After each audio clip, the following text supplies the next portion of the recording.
ole tun huna hianin pitluang pui nen kan hanin kom don ania hei masa khanin pathianin na kan ram a hrem dan tur chungchang velde kan han soiluam loma khang te pokha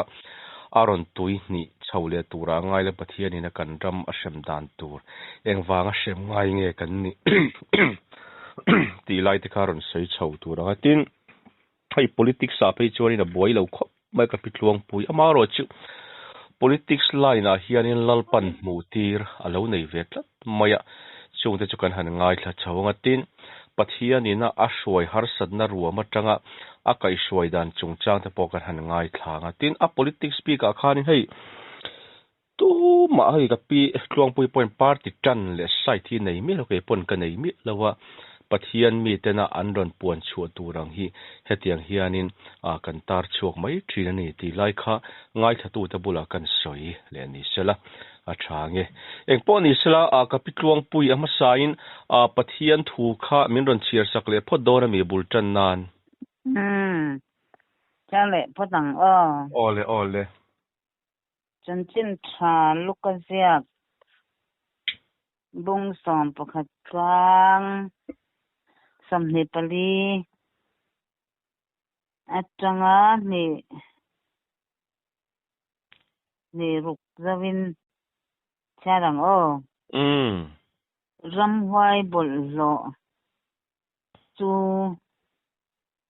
mi ko chunga ta a chuain chulna zongin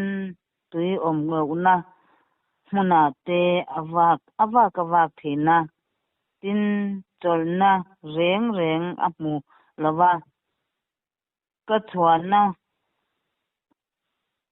ina khan kalut le mai ang atia tin awathen chuan thia fai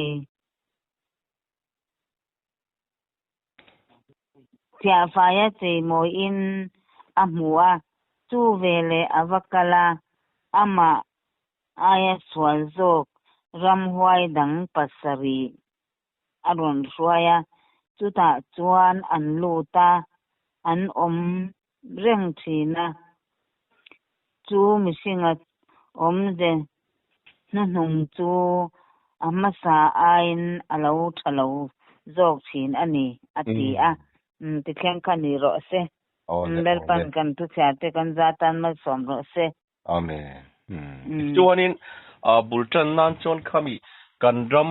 tem ani dan tur lai vela kha kan han ngai thale do na mi nya semani dan tur hi alaya khan zo na te kha atam khop maya kan ram chau hi a shem do na mi ti lai ang chi te mo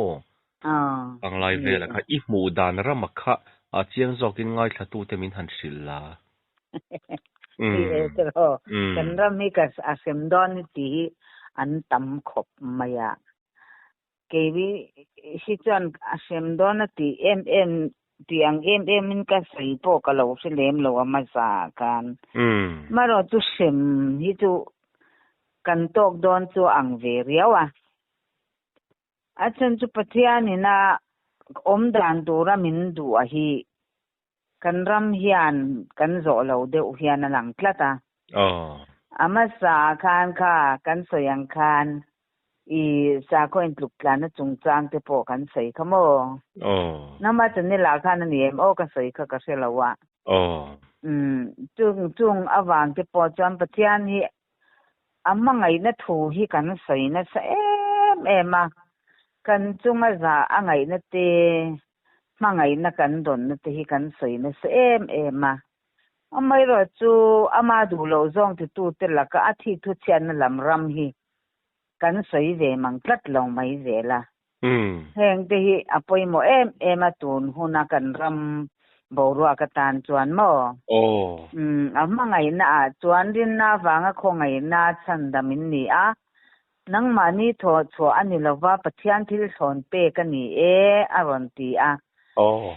ale le khabu thiang ni ma kan hu ang in pathian thil thon pe kan don na hian eng angin nge pathian zo khyang ke ma ni hi amalama kala kun ve turin nge pen ve turin nge men du ti lamero chu kan ngai tu amya lawa oh atan le arong bol tur hian le a hna hi eng angin nge lalpa hian thok ve turin min du ti ve turin min du ti lam hi kan ngai to lova keimani lamina amal somna kan don te adu dana a don te mangai na te aro puiza te kan soi thina maro chu athi tu chian lam ram te hi kan soi ve lo thina ni chu tiang chuan tu na po kan ram hi kan milim tam tak te chuanin lalpa zon chwa ram kan ni a nam than kan ni kan tia isai zia ka khan nang chu zon chwa kal san lo khopuyan la tiang che khopuyan tiang che a tiang khan kon zon chwa kal san lo khopui pathian nam than te kan ni a kan din mun le kanom dan reng atang hian an ram chunga hian India ram chung kan ni kan ti ani maro chulel pa hian kan rami abi kyan special deuh hian alo da India ram chunga hian state sang ma se ko sang kam state sang chan ko puiming le ang lo kan chumi state chu Manipur state te kan tia Nagaland state te kan tia Maharashtra state te kan titani mase Mizoram hi chu Mizoram kan titlat me ni chu Mizoram state kan la tital me ni chu ramdang na ram san angin mo ram bil ni tlat me ni chu chuan Hindu pathian de noya kan ta a Hindu pathian de noya kan a chu ta chuan lalpan aram tungding tur le anam ading chuak turatan nin duwa ama chia pathiana ama chia zui turamin du lai ero chuan voini a hian kan ram le kan nam kan sa ko roi tu te hian pathian thuthung pathian du dan anglo hian pluralism ate liberalism na ate pathian du zong ni lo pathian du dan ni lovin min kai swai tam to em ani chunga wang ti po chuan pathian hian kan rami a sem lawang te soi thei me alo ama sa kan soi tong khan Leviticus bung som pre ati ni kha o kan se to lo khalai khan a sem dan tur a sem kan ni na tur ang ta na kha tu kan he ramina kan lo zo ve vek to Bible a po alo om nge mai mi pa le mi pa khan ami pat pui ka me chiang na pol tur ni lo ti te mo me cha le me cha te pa fa te i khatia ang in ngai le khatiang chung khat nai tak unau in ka zan in le tiang vel te po kha Leviticus sa khan en ula han chiar ula khala khan i asaruang nai lim tur ni lo atia chu i nei tur ni lo i chung khan nai vai i unau ni sia ti te na soita a chung chu kanan ram ho khosak dan kha ni a chu lal pa lung oi lo em a Israel fa te po kha ai kupta boy ta a swai chwa kanan raman lu don kan in chwa san to te thil ti dan thalo ka keng lut lo ula in valu na tur ram te thil ti dan thalo po in zom tur ani lo ka chu thunga hian in om tur ani ti tlat me ni mo chu wang chuan tu na hian kan ram chu ko nga chuan kan tluna em to mai ni tun ma ke ni ken khat tam tak ten ko san rama om lo thiang zau ram kan ti pukolan ti te khai lo se ve ang mo ka se lawa pukola ho te thiang zau ho te po khan khola ya je tam tak thara wa tang zian lo ke la chuan je khel ji nga chuan i khola ya saruakin i an lam kwala alaya mi pale me chanin dung bo ani mi pale me cha anin dung bo a khang ti kha an hun lai chuang ke ni pon ten om kan tia rat khak kan ti ni ma se pathianin zia a khel ti dan te a fil a sia na te min han te chuan kan ram kan nam din hun tur kan ram khosak zia tur kan rama hian i uile ar ang mai kholaya in pola kholaya khatia anga ai hurna atlang na satu zia an lo khel na khalo ni ta a tu tiang chan tu na yang kan ram hi an se e mai ni tun lai be tu hei video viral an sei na sat em hi mo chung awang chuan lal pa hian voini hian kan ram hi ni ne vi khwa kha e zonan he na chuan lal pan ni ne vi khwa ne na kan e an swal e mai an swala an sim lo chuan in e nge ka sem dona ni ti vasil ro atia zona chu wa auta soi a chon thu chu soi dua lawang zona chu wa auta a ni vi kwa chuan an lal chuan a lo seta a e khai kan swal te simin pathian ma i kunang u atia an ran te nen lam buara sa i puan simin an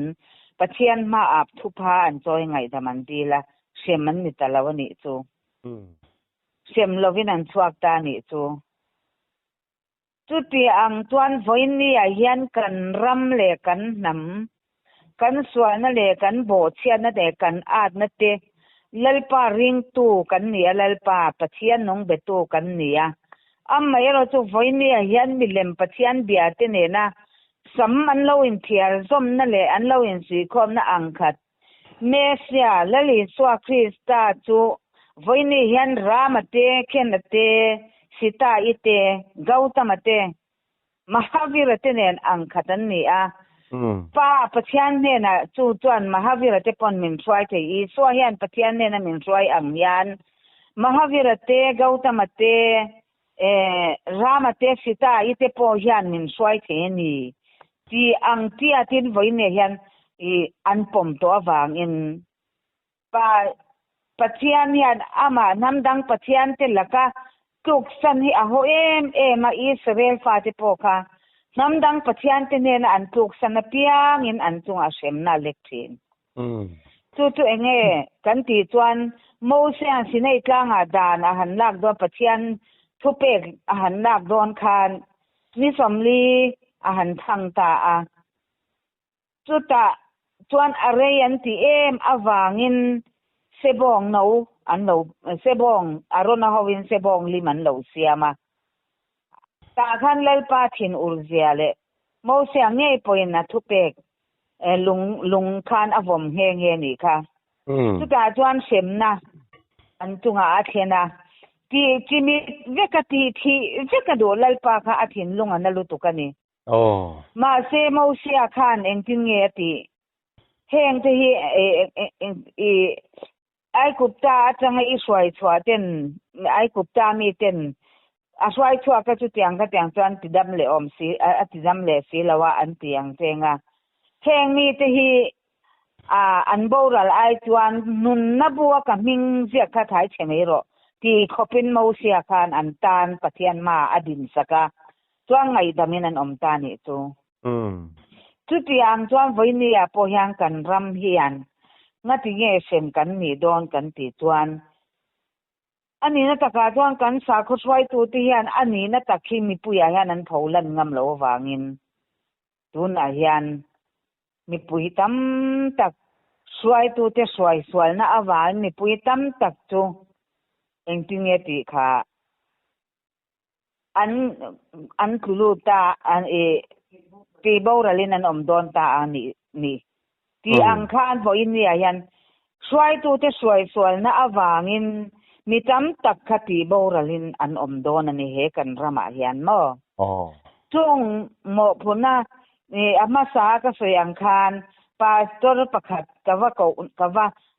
kawa lo khung na po khan an thi sen mo hi phurngam don em ka ti ni chu wa chuan voin ni ayan an thi sen mo hi kan phurngam lo chuan mi pui te tam tak te lalpa ina an mania sia tin le sia na apek anga an kal hi kan hnial fo lo hi poimo khop mai kan dan fo lo hi poimo khop mai chu wang chuan kan ram kan nam vo in ya hian min sem nge na tur chu sim ro chuan atia milem pathian ben hoi lalpa kan lo ti swala ni te lalpa ma thu phachoya thinlung le ti tak zekin thinlung thira thinlung le khek zong le veka lalpa ma thia ngai dam kan di la kan plan lu apoi mo ani chu sem kan to lo na tur chu ni ta ni chu sem kan to na chan tur chu ni tina karon soi angkhan pathian du dana kan om lo na atam lu tuk ringot tu na hian mo khalam kong zong a kha chu sei do ni la sei tur tam maya amaya ro chu khalai lam kha chu kan du to mai do nang a ka ngai du to phatang ka kha afia tia tok lo ang dewa in an lo angai thu te pon lo sia ta po khan bible khalo bel chiang ve ula se kan tiang e ti chuan tong trai na in pathian po ti tak setin lo ron ve ula lo ko ve ula a tha ka ti a chan chu mi singa tang chuan soi fia le thei lo atam tlat pathian tharau atanga fia thei tura kha om kini chuan soi mai la in thinlung kha ti wara om lo chuan fia tak kha a om thei chuang lo tu wang chuan bible pathian tho khum nge chun han pakhat te po boral ai chuan le vana boral lang ati bible ani nge hi lo chiar ve ula lo chiar ve se ti chuan I kan ram sem kan ni dan tura chu I alang kwar mayang kan tun den mon ne mo anin afia fel fai khokhat in kan sheng po ni se kan zona pahnina atan chuanin pathianin kan politics chungchang vel te poi alo mutir chen nin kan shia khami kan ram politics chungchang lol para mutir dan vel che kha atir deuh hle ka tang man momi alovin angai thatu te min han sil le do na mi nya kan ram politics min mutir tam em lutuk vak lova na sayang khan kan thuma sa po khan khatiang kha kan han soi khan then khat chuanin I MNF riawa min ngaya komen na te po khan andon zia ka maro chu pathiang khongai na zara voine hian politics lam rama hian a eng rama ma hian ka inda lut lo simsima sayang khan I vote ka thak ve ngai lova lalpan thak turamin ti thak lo turamin ti miaw wangin chuan som kwale priat kuma in thando na lalpan in MNF kan tin tur min muti eni lo sang ni so sang ni pathum kuma ni jok chung som kwale priat kuma kha chuan pathianin enge nena kan ram sai tu te mi thalo ka si lo than tur ka lo min sia ti ro ka ti khan ke ma thimin thlang mai ro heng zong hi ka thunwa ya om ve kan ni ti wang khan ama ka thlang ta bot ka thak ta lawani ti chuan sang ni pathum kuma khan MNF ho ka an thin le tur kha min mu ti ta kha ani a chuan sang ni le pathum kuma MNF min mu tir ke chu ka puang zar ve ngai lova ka bulami te tu te man pani ka te hi chu sil zeu hi ka nei ve a pian mi puisia ta hian ka puang ve ngai lova ti khan sang ni pathum kuma khan min sia ti ra kha ti khan tong trai na ten pathian corona ka tia min sia ti kha nia anuwa chuan mang lam pangin min sia ti ve le thong ta a kan manga min sia ti ve dan chu sang hi le pathum mania sang hi le pariat kuma mi khai than le kha sang hi pariat kum khan MNF ho khan tlak tur thu kaminon mu tir ve le ta tu ta jong ka thian pa hi campaign atum ve thina ni ngoro thian pa kal ha lo mai te ka ti thina enge atia kal lo kha tho kang ka ti thina ni ka soi du der mai si lova tu ta ka mu ma ka mu dan chuan ti hian do kan hi an lo kil thapa pulel than ho la hi do kan nei dera han lo thuwa ti chuan adot anunga hian pu zo ram thanga lo om le a dot le kan pu du ma nung bera kan lo om ni tu tiang chuan in hu tira amak ka tia khata kamuma kamu po kan enge om zian yang o anin thanga nin than huna asiat mei don ani hi ti ka karil ruwa khan kada ta ani ti chuang ka thian pa khan pusang te kha i van vabial zil thin tu pusang te kha campaign sak thina chuan kan zam mei local ve te an ron ti thina ron phone ve thina ni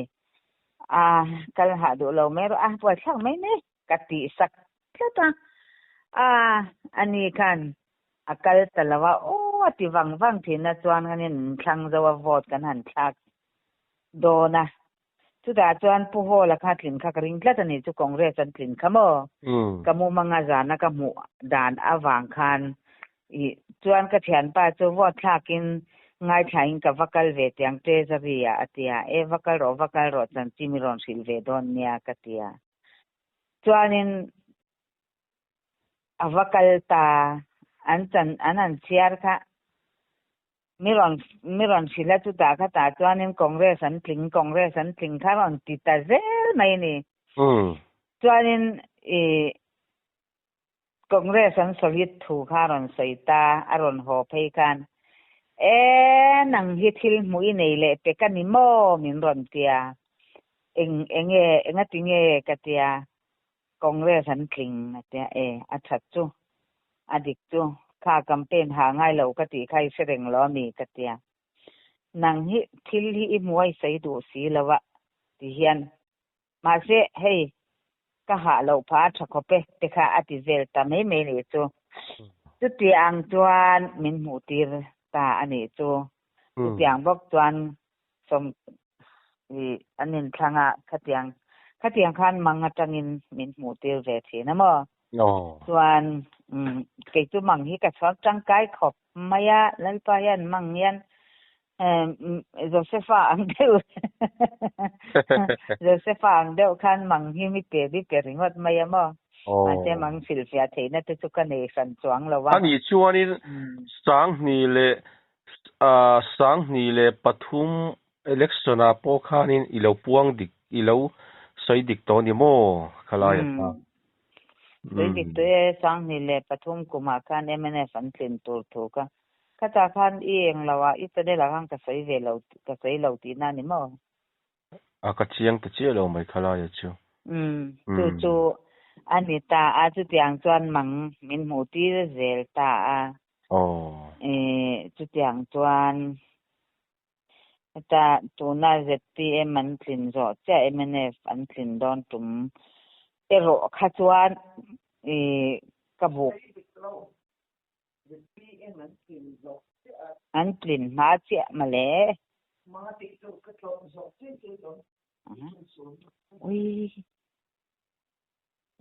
ZPM an thlin ma che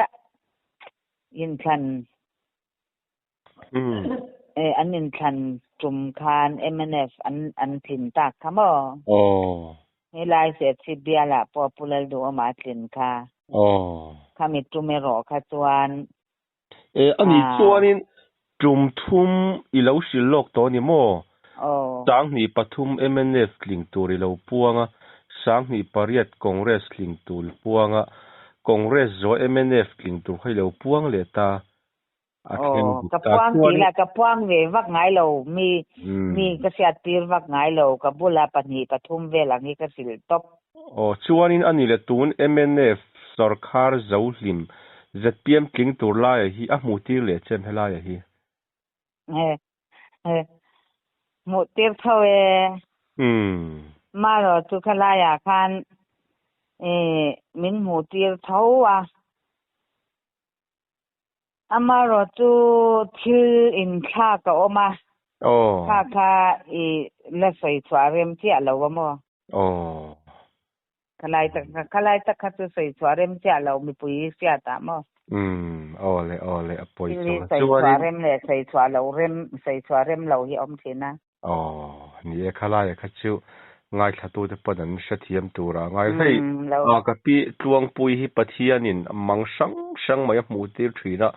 chung amanga te chu aron thleng dik thin ania tin ama hi pathian ta na in ser tlap thin mi pathian mi tak mai tong trai mi ania kangai lu hle me ama po hi chuanin hami a politics bi ka khanin a top kha na tu te po han ni ta sila he zona hei sang na kum mai hianin kanin thang le do na nia MLA election July a chu lalpa da lo mutir le to che mutir lo eng ma kala nei lo sang ni le som ni pariat kanin thang to chu lalpa da la mutir che lo che ni mo mutir che lo la thang ri lo nyang ole po di sela khati china khanin khami a politics line bi ka chukan han du tok le nga chuanin pathianin har sadna ro ma tangten an kai shuai thin che niya zona kan zo du dai lai chu engwanga polram hi chuang nge ini ti la hi min han silte polram ka chuan mo pathian hianin min kai shuai ve Bible khan idau pan lain itaya in seng idu dalam lama ikala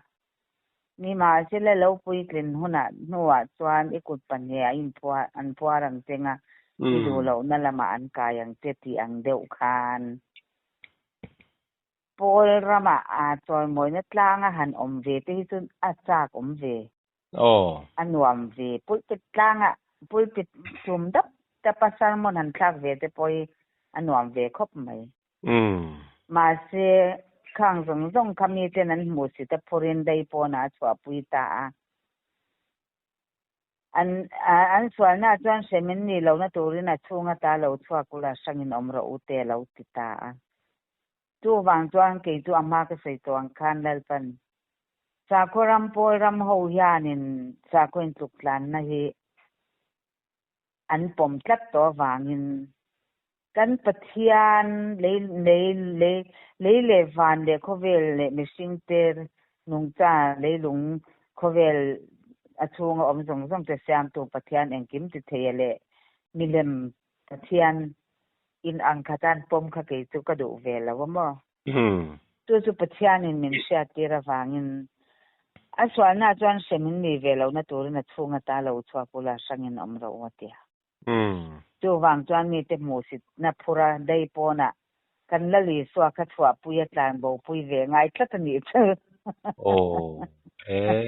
ani le mo kami polram kau san huanga in om to lo nu hian nangma han khwarnang chi in ye kho harna nei lo pathian kho ngai na zara kho harna nei te nang pathianin atharau thiang limin min om puya min choya mo khang nitina rong bol na ka ama kan hun ma cha rong bol na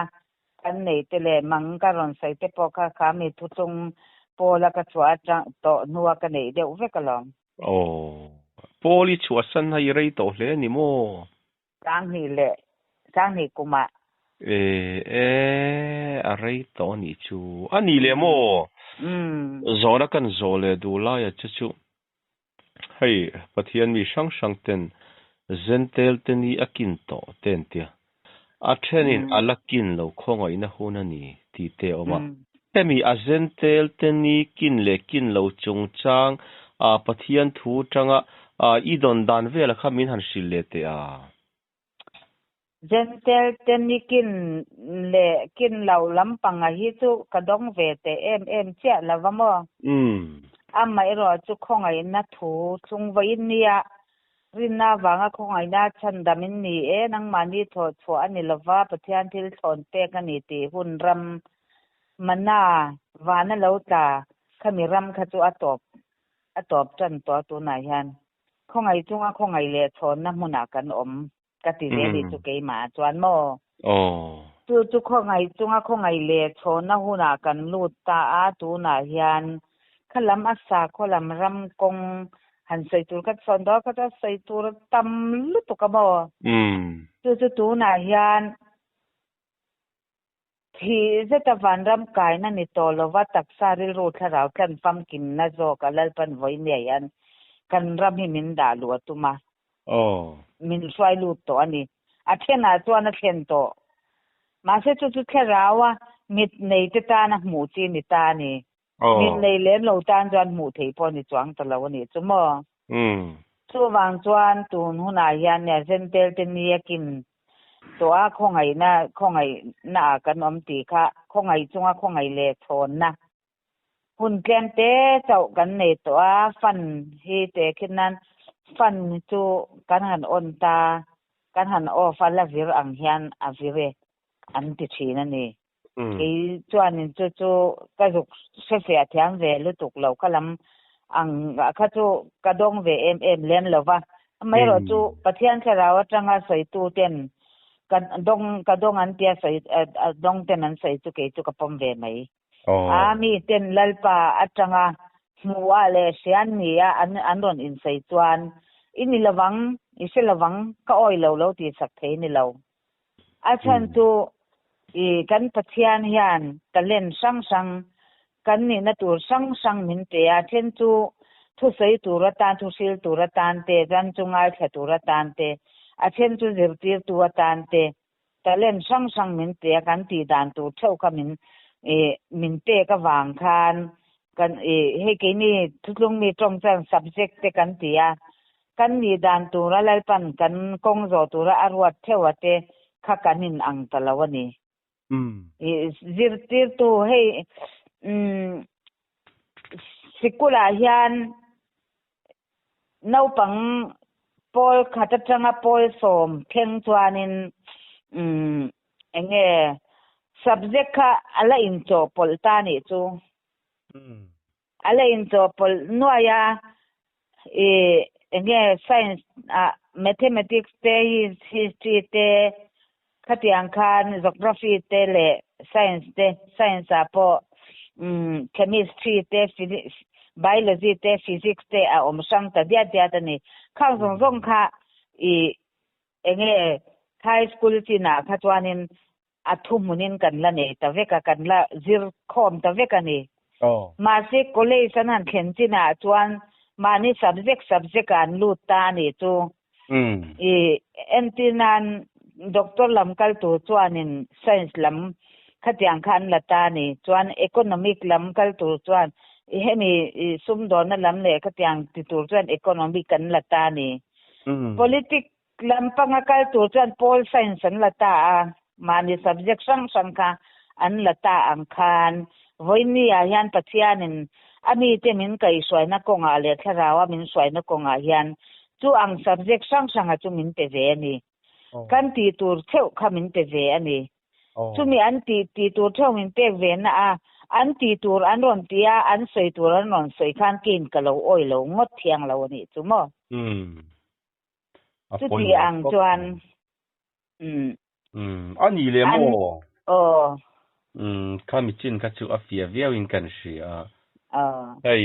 chen tam takin a pol chuak ramatang hian pol chuak hi ka kom nual ta chu anga chon Ephraim matha te kan ni ti hi saidan tlang pui ni ta Israel nambo kan ni ti te ni ta te lai ram ve la hi nang mana idon sondan lai khamin han sil le do na mi ya ni Ephraim ki fo hi atira ton Ephraim Israel kan ni thailo ka tia Israel kan ni chuan ka unaw te ho zong po hi an ni vek tur ani te ka ti thina ni an ni kan ni thei in ka in selo tlat thina mo ma se pathian jokin Ephraim kan ni zia le Israel nam be rambo kan ni zia te rambo ne na lo chuan tir kan ni lo alo ti ang te le pulore na te na leite puka pathianin aron dia ka hey Israel Ephraim nam tan bo te ne na katir che a an ni na chu sil su alo ti ang te khang ang te kha ke chu khatiang kha ni chuang ka pom ve top maya ke ma nge ya po hian pathianin Ephraim Israel pathian fatak rola tu ni tura mal ban ko kalmal somna chang turata na adale arwatte kan ni a mi zo vo in ne hian mi zo kanin ti a he mi zo kanin ti na hi chu enge sam khan le kwa som nga le paruk vela tang cho in mi zo kan ni ta ni chu mo a chan chu ke ma ni ai hian nam dang hian kan ni na hian setlat mai ni a chan chu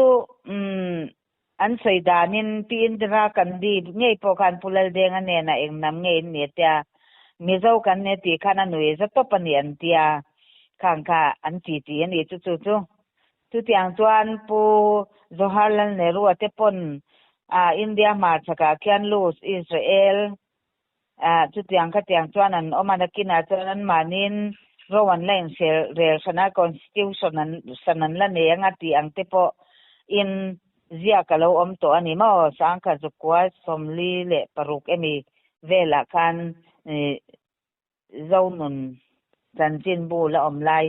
anin ka sia kha ka sai swal mai the mo tu tiang chuan ani ta atuna khan e mani loka pu modi apon enge Israel rama akal tum khan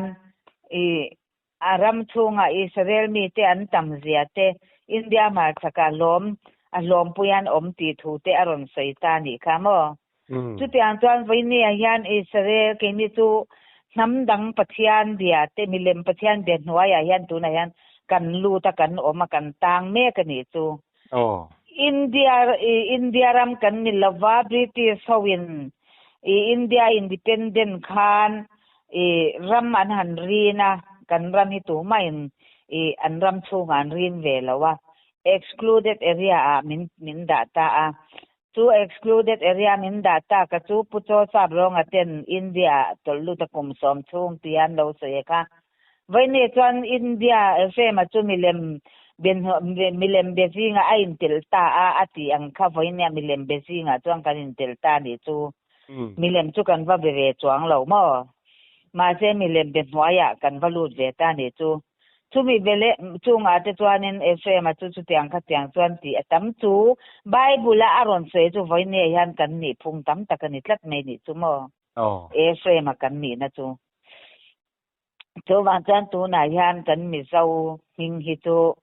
kan sultan na India Babylon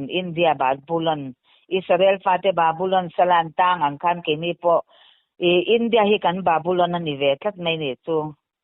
mi kan Babylon salakan ta na tang kan chwa huna chuan Ephraim Israel fatakro la tu ban ko kalmal somna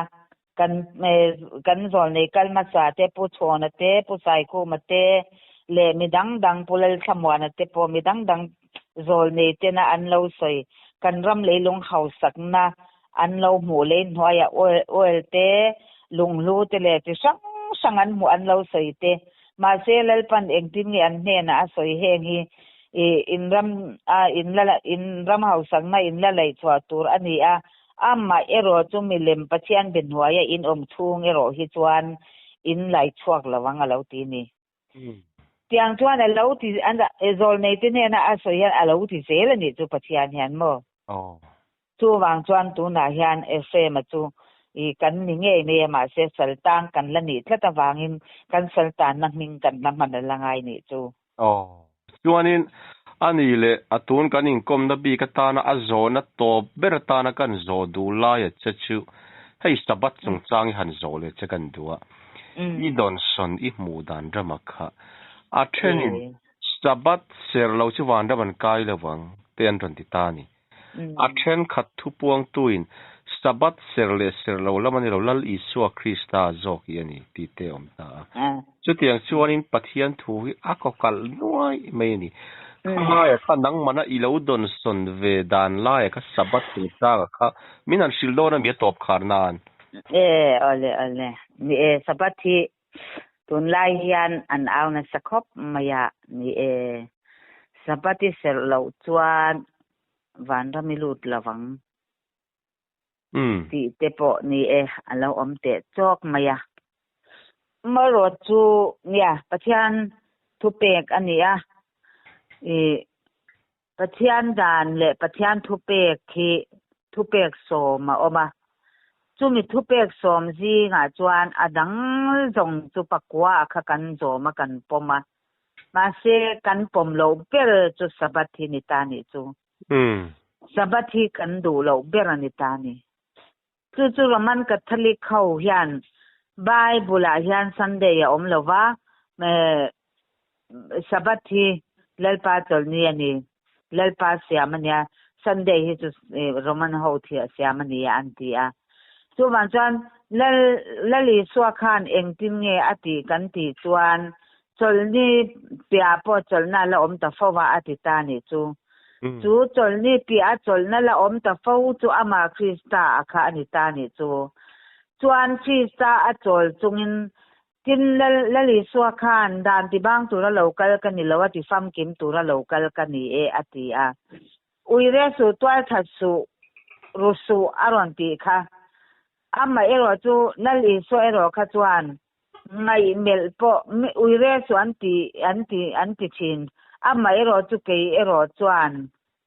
engting e ti kha ngai mel